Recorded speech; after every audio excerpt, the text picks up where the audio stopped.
on the same page. So with all that as a background, Bruce Feldman of The Athletic put together his mock draft, late last week, and we're excited to have him join us now. Bruce, good morning. How are you?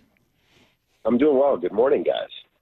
How does Bruce Feldman go about putting his mock together? Do you put on the mock turtleneck? Do you study past mocks? Do you mock yourself in the mirror? How do you go about mocking the way you do, Bruce?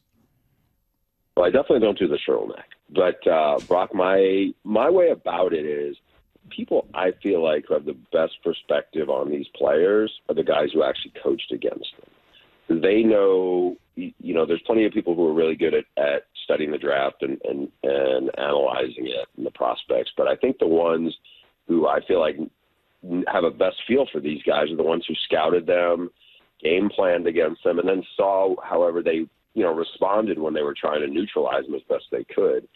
So really over the last couple months, I end up talking to as many college coaches who have faced these guys because they also have the same perspective. If you're an Ohio State offensive line coach or you're a Texas offensive line coach, you've seen probably like a half dozen of these first-round D linemen. So you can kind of compare and see how they're all a little different in different ways, and they're in different systems, but I think they do have a unique perspective, and that's really what I'm trying to bring to light when I do this. All right, so love that, and obviously your insight and being around those guys is tremendous. How and why do you have the Seahawks going with a wide receiver, McMillan, at number 18? I think he is too good for them to pass up. I think he's pretty rare. And you're talking about a guy with elite ball skills. And I think he can be a big weapon in that offense. Just to have him as late around almost falling out of the top 20, I think is like he's too tough to pass up. Whereas for a lot of the offensive linemen, I'm not sure at that price there. Because once you get past, I feel like the first two offensive linemen, Membo and Will Campbell, I'm not sure, Gray Zabel, I think that's too high to probably take him. I think you can probably get a really good offensive lineman in the second round, maybe not that much different than where you are at almost out of the top 20. I'm going to have a real problem, Brucey. I'm going to have a real problem if it's Tetairoa McMillan, because I think I've been as hard on him the last few weeks as any prospect in the history of this radio show for 16 years. And sure enough, they would possibly do it. And then I'm going to be like, oh no, actually, I love him. We had him twice this year, Bruce, and both times, could see all of the body type and everything you mentioned with the traits and the volleyball player and the ball skills. But both times I'm like, man, he takes a lot of plays off. Does not come off the ball very hard, does not block very well, was neutralized in both the games that we had him, as the whole Arizona team was largely neutralized after Jedd Fisch has left there. What were the coaches who competed against him? What were some of those comments and feedback? Because just the two experiences I had, I was pretty let down in many ways.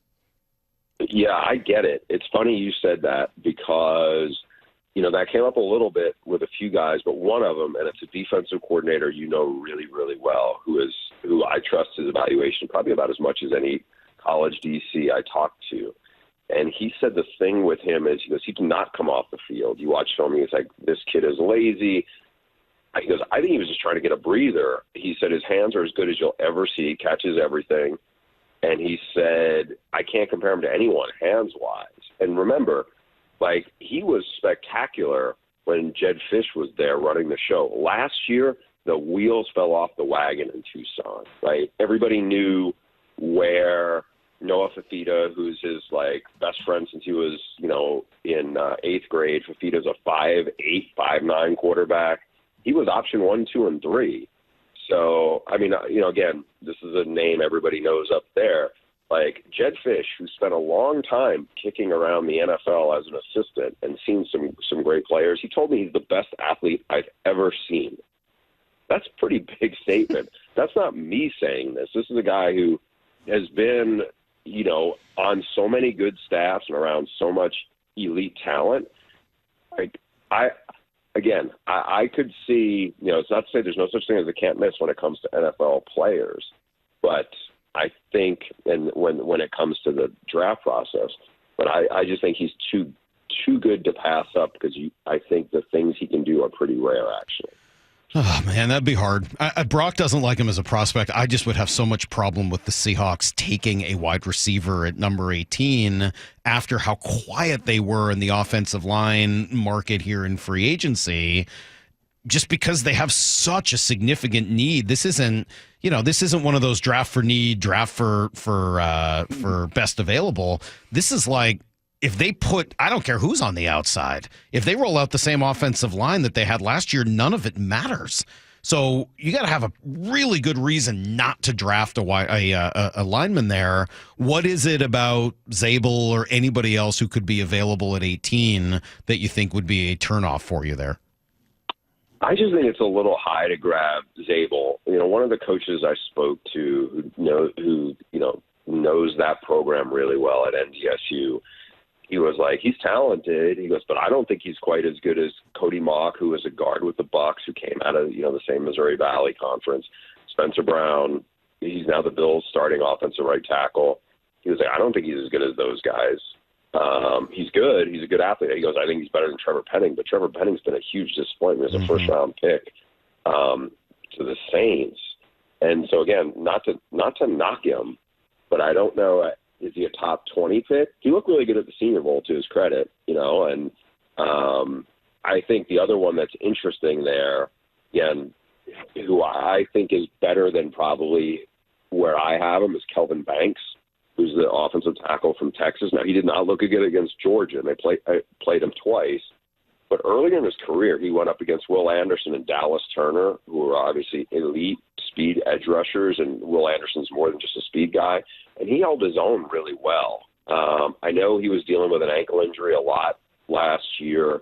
Also, he was going through some stuff where his mom got really sick, and so I had heard from somebody I trust at the UT staff who said that was weighing heavy on him. So I think Kelvin Banks is to me, he of the guys who I don't have in my top 20, I think of the offensive linemen, to me, he's the one guy I would say, again, do you need an interior guy or do you need an offensive tackle?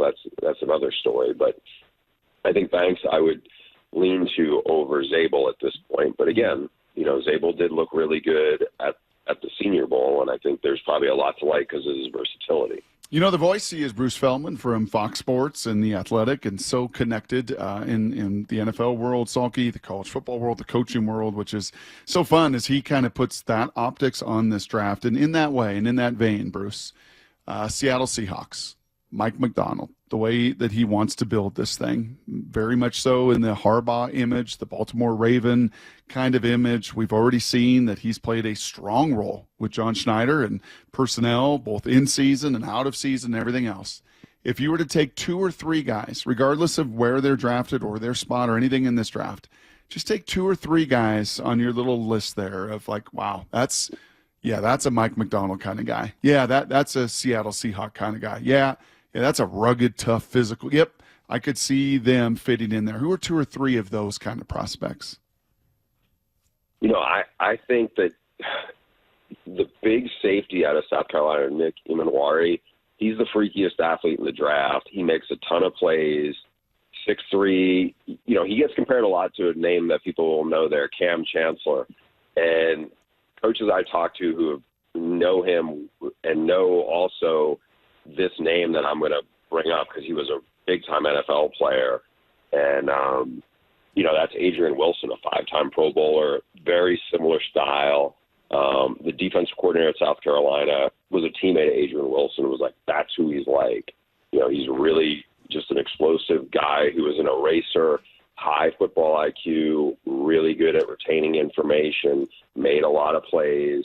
I think he's somebody that would be an interesting one. Again, he'll be there, I think, at that spot. I just don't know if that's the biggest need for you, for that team. A couple other guys who kind of land in that. I mean, again, this would be a guy later in the draft. I know it's funny for Michigan fans probably to hear this. Like Jack Sawyer, I think, 3rd-round guy, defensive end. He's not going to test great. He's not an elite traits guy, but he's a really physical, tough football player. I think there's a bunch of guys coming out of Columbus this year that will end up as really good football players. Most of them I don't think will be top, first-round guys. I think they'll go somewhere between, 50 and 100. but they fit in that category. Donovan Jackson, really versatile, can play all along the line, really intelligent, pretty good athlete. They plugged him in at left tackle when Josh Simmons got hurt at midseason at Oregon, played really well as the year went on, faced a lot of really good, defensive guys, edge rushers. I feel like there's guys who fit in that. I feel like this, especially the maturity group out of Ohio State, I think there's a really good mix of guys that I could see Mike McDonald being very attracted to. Who's the third best quarterback in this draft? Yeah. I think it's Jackson Dart. I don't like it. Here's why. Look, Jackson Dart's really tough. He's a good athlete. He has a pretty live arm.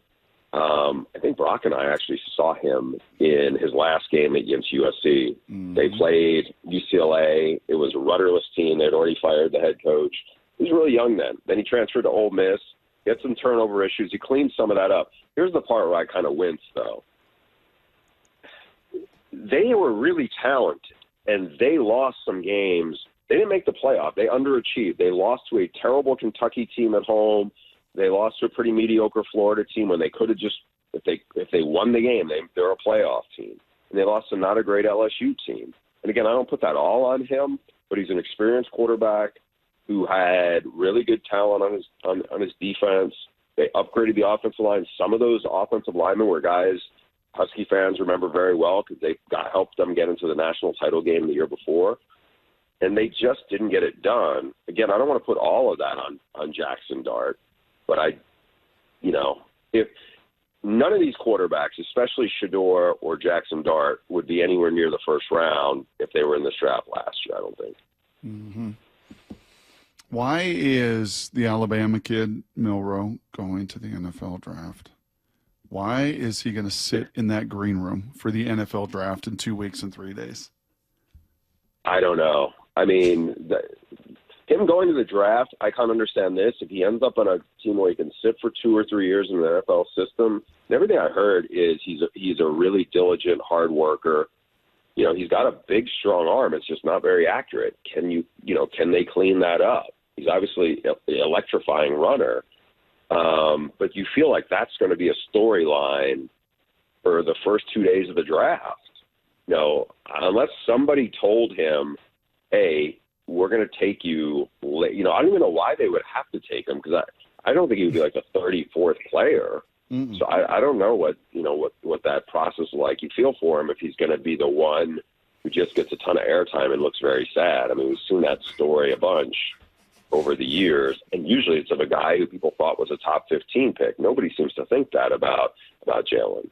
Hey, you put together, this is kind of fun. So you do the mock, obviously, the mock draft here to kind of put a capper on all these college guys. Before the season, you do your freaks list, which has become a kind of a very red thing across all of college football and the college football fan bases of just the freakiest athletes heading into each season. How much, Bruce, do you go back and look at kind of what those strength coaches and what those people have provided for you and to you with the freaks list versus what the actuality is at the combine in all of this testing leading up to the draft?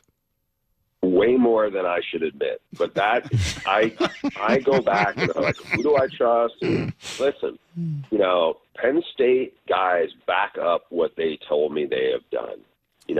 I go back whether it is Mike Gesicki or Saquon Barkley or Micah Parsons or Odafe Owa, who was Jason Owa back then, it's like clockwork. But even back to the point, there was a player, I don't know if he's a little younger than you, but not much, Margus Hunt, Brock. Oh, yeah. He was an Estonian shot putter from SMU. Yes. That was the early years of the Brock Salk Show right there. Oh, yeah, big Margus. There's no way this guy's doing these numbers. Go back and Wikipedia him. His number's almost identical to what they told me he was going to do. Now, there's a few schools who I'm like, yeah, they tell me stuff, and I'm like, maybe I'm going to be a little more skeptical. Seen it over times. But by and large, look, Tommy Millott, touchdown Tommy, Montana State quarterback, great FCS player, is somewhere like he might be the Tebow or he might be the Jalen Milroe of that company. He ran 4.39 and jumped 41 inches. Everything, like he was on the freaks list a year ago, number 70. he more than backed it up. One thing I don't, not to hijack the show for a second, Brock, you're referencing this without knowing it. Number 32, Las Vegas Raiders trading up with the Eagles to take Emeka Egbuka. About 4 years ago, Brock and I are, along with Joe Davis, I think Joe was with us at this point, maybe it was not, but we're at Ohio State, and Brock asked these interesting, somewhat offbeat questions, maybe about an octagon in the UFC, whatever. And it was always like Brock, and I'm not just saying this because I'm doing it with him now. Like, Brock was an awesome teammate to be in his crew. But one of the questions he asked Ryan Day was, of all the guys here, who do you think most likely could be a football coach down the road? I'm paraphrasing. But it's like, that's savvy, that's smart, or whatever. And Ryan Day really thought about it for a while. And then he mentioned Egbuka, who was a true freshman receiver at the time. And this might have been like only about a month into the season. And that stuck with me because obviously, you know, it wasn't like he wasn't a big recruit. But like everything I've heard from, and I know a bunch of guys who were on that Ohio State staff, especially last year, they raved about him. But I was like, I kind of referenced Brock's probing of Ryan Day for that. That was pretty cool. Nice job, Brock. I probe a little bit, Salk. That's nice. Sometimes that's what you get paid for, is to ask good questions, sometimes awkwardly right? so, but you know, you got to push the envelope. Bruce, we're 15 minutes into this thing, and we've not yet asked you the most important question. And shame on both of us, mostly me, but shame on us. The Seahawks this year are going to do something they have not done in forever. We have been told publicly on the record by both the coach and the general manager and the offensive coordinator that they need a fullback. It has been years. It's maybe been a decade since they've had a real legitimate guy who plays fullback. The last fullback on this team, I think, Brock, was Will Tukuafu, right? Derek Coleman. Tukuafu was after that. Oh, was he? He was a defensive lineman who could kind of line up back there. Who should they draft to play fullback? Man, good luck. I think it's at that point you're almost looking at a guy who's going to be an H-back, and I think that the options are really, really limited. You know, I don't feel like there's anything you're going to say, oh, we'll take somebody. And I remember there was an offensive lineman a few years ago. He was definitely a freaks list guy. He was 6 feet, 280, and the 49ers took him and tried to turn him into one of those. I mean, it's just not you just don't see them hardly at all. You know, just thinking about it a little bit, I can't name anybody who would. I'm trying to remember. We did a Wisconsin-Alabama game week 3, but I don't know. Like, I would assume those guys are free agent guys. You know, same thing with Iowa. Can't come up with anybody. This is like, it's unfortunate, but that's the nature of that position. It's the nature of that position. It's going to be exactly what you said. It's going to be one of these later round running backs. Yeah, I mean, I don't know. Brant Kesey, he was like played at Utah, really good player. Brock saw a lot of him. He's a way undersized tight end. I don't know if he's the kind of blocker that you want there, though. You know, I mean, G. Scott, who's another guy Seattle people know, was like an undersized tight end who got moved from receiver. He's a pretty good athlete. But again, I don't know if that's what, you know, are you sitting there thinking that's Mike Allstott, or who was a great wrestler who was with the Chargers forever? Who, Neal? Lorenzo Neal. Yeah. I don't know if you see if those guys are that. That's the problem with like taking a good receiving tight end who's more of an H-back, but you know, so I don't know. I'm looking at G. Scott Sr. right now. He's literally right outside the window of this studio. G. Scott Sr. could be a fullback. I think in his day. He's got a fullback build, much more so than Junior does. Junior's a little tall. He tested well. Oh, my gosh, did he ever? You think Yeah. he's going to get drafted? Just out of a personal question, this has nothing to do with like the Seahawks, but you think after that he'd get drafted? It's possible. Look, I mean, one thing we know about people who come, like guys who catch passes at Ohio State, how many guys do not pan out? Like they play somewhere, because I feel like if you're getting on the field at Ohio State as a receiver, even as a tight end, you've got to come through like 18 guys who are all probably pretty good. And if they went someplace else, they'd play. Like I said, he tested well. I'm sure he'll be in camps. I just don't know. All it comes down to then is like need of where guys fit.